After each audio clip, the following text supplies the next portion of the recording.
다시 한번 박수 한번 주시고요. 네, 함께 해주신 모든 분들 진심으로 감사드립니다. 여러분들 한 분 한 분 모두 소중한 분들인데요. 장소가 너무 협소해서 제대로 못 모셔서 정말 죄송합니다. 네, 다음에는 더 넓은 장소에서 이렇게 할 수 있도록 초선이 아직 경험이 없어서 이런 일이 생겼습니다. 양해해 주시고요. 다시 한번 진심으로 감사드린다는 말씀드립니다. 여러분, 대한민국의 헌법 1조가 뭔지 아십니까? 대한민국은 민주공화국이다. 네, 맞습니다. 대한민국은 왕조 국가가 아니고 민주공화국입니다. 이럴 때는 박수를 좀 보여주시고요.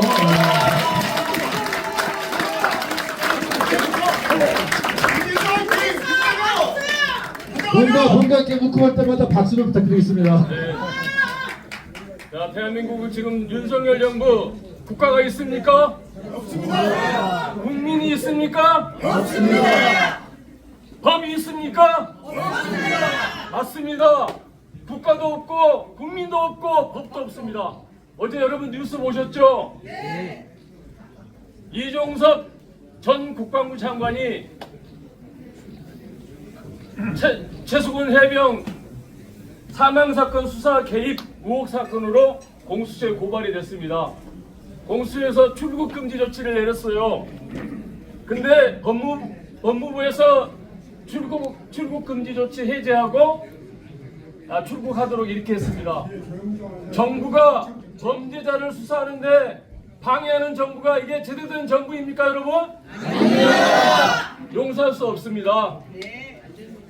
자, 대통령의 부인이란 이유로 명품백을 받아도 누구도 수사하지 않습니다. 검찰, 경찰 수사하지 않습니다. 이게 법치국가 맞습니까? 아닙니다. 경찰 급축합니다. 야당 대표 부인은 법인카드 10만 원 썼다고 기소하는 나라가 이게 법의 형평성이 맞는 법의 형평성을 지키는 그런 나라가 맞습니까? 아닙니다. 그렇습니다. 법이 없습니다. 대한민국은 물가는 치솟고 시장의 상인들은 장사가 코로나 시절보다 어렵다고 이렇게 얘기합니다. 모든 국민들이 정말 시장에 가보면, 저도 시장에 가보면 물가가 너무 비싸요. 네, 너무 비싸. 자, 이런 나라 만들어 놓고 매일 전국을 다니면서 이거 해주겠다, 저거 해주겠다. 대통령이 이거는 노골적인 선거, 관권 선거다. 저는 그렇게 생각합니다. 맞습니다. 대통령이 해주겠다는 금액 다 합치니까 800조, 900조에 달한다고 합니다. 이게 대통령이 민생 챙기지 않고 이렇게 노골적으로 여당 선거운동 하러 다니는 게 이게 맞는 정부, 이게 제대로 된 정부입니까? 아닙니다. 대통령은 모든 국민들을 하나로 통합시키고 모든 국민들의 삶을 지켜내는 것이 대통령이 해야 될 역할입니다. 우리는 대통령이 없는 명목상 대통령만 있는 그런 나라에서 살고 있습니다. 조선시대에도 왕비가 잘못하면 폐위를 시켰어요. 여러분들 아시잖아요? 왕비가 잘못하면 바로 사가로 내보냈어요. 왕조시대도 그랬습니다.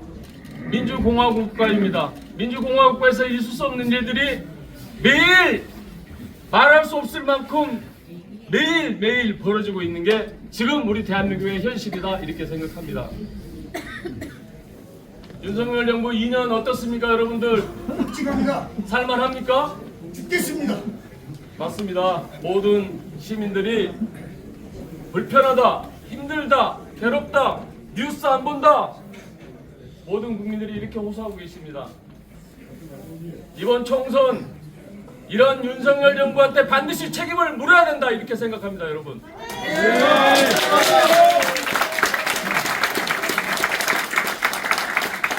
민주주의를 후퇴시키고 언론은 또 어떻습니까? 비판적 기사를 쓰면 바로 압수수색해서 수사하고, 이게 민주주의를 윤석열 대통령이 말하는 자유입니까? 자유국가 맞습니까 이게? 민주주의의 가장 근간은 언론의 자유입니다. 그래서 지금 언론들 다 알아서 기고 있습니다. 민주당 공천 저는 잘했다고 생각합니다. 맞습니다. 민주당 공천 가장 멋지게 잘했다 지금까지. 맞습니다. 덕자 소비자는 국회의원들 다 쳐내고 3선 4선 국회의원이 직업입니까 여러분? 국회의원은 직업이 아닙니다. 봉사하는 일입니다. 국회의원은 문진사. 3선 4선 5선 6선 할 수 있는 그런 직업이 아니라 국민과 시민을 위해서 일하고 봉사하는 게 국회의원입니다.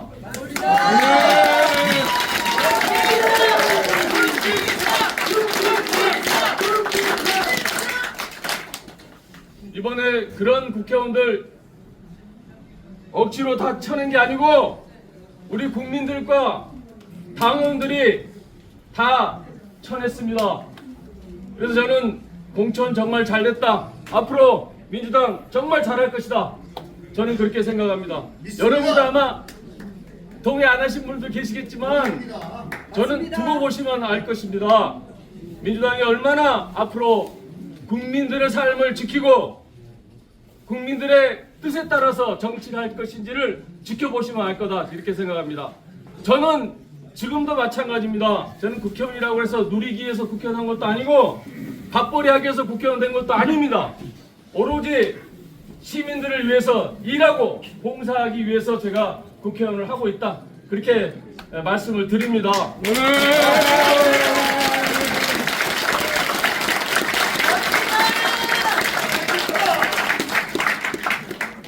이제 우리 천안 지역에 변화의 움직임이 시작됐습니다.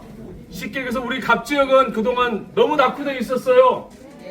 너무 낙후되어 있었는데 지금 변화의 발전의 기운이 시작됐고 시동이 걸렸습니다. 이 시동을 제가 걸어왔는데 앞으로 이 시동이 꺼지지 않도록 제가 기관차가 돼서 우리 천안 발전을 끌고 가겠다 이렇게 말씀드리겠습니다.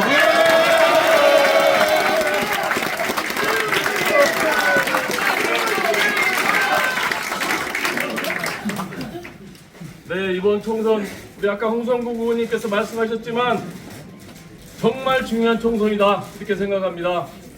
정말 왕조 국가보다 더한 못한 국가를 책임을 물을 것이냐 아니면 이대로 우리 대한민국이 후진국으로 다시 후퇴할 것이냐를 결정하는 중요한 선거다 이렇게 생각합니다. 저희 민주당이 야당이 200석 이상 확보해야지 않으면 저는 윤석열 정부의 국정기조를 바꿀 수 없다 이렇게 생각합니다. 윤석열 정부 국정기조 바꾸지 않으면 3년 후에 대한민국 망할 것 같은데 여러분도 동의하십니까? 예. 맞습니다. 국정기조 바꿔내야 됩니다. 국정기조 바꿔내려면 야당이 총선에서 반드시 압승을 해야 되기 가능합니다. 180석에도 자기가 하고 싶은 대로 다 하고 자기가 하고 싶은 것만 하는 이런 대통령한테 우리가 책임을 물어야 되지 않겠습니까 여러분? 맞습니다.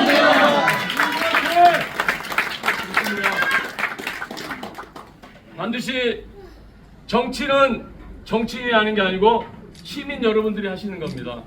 시민 여러분들께서 반드시 우리 오늘 동지님들도 많이 계시지만 여러분들이 반드시 심판하고 책임을 물어주십시오. 그 앞에 제가 가장 앞장서서 싸우고 일하겠습니다. 고맙습니다.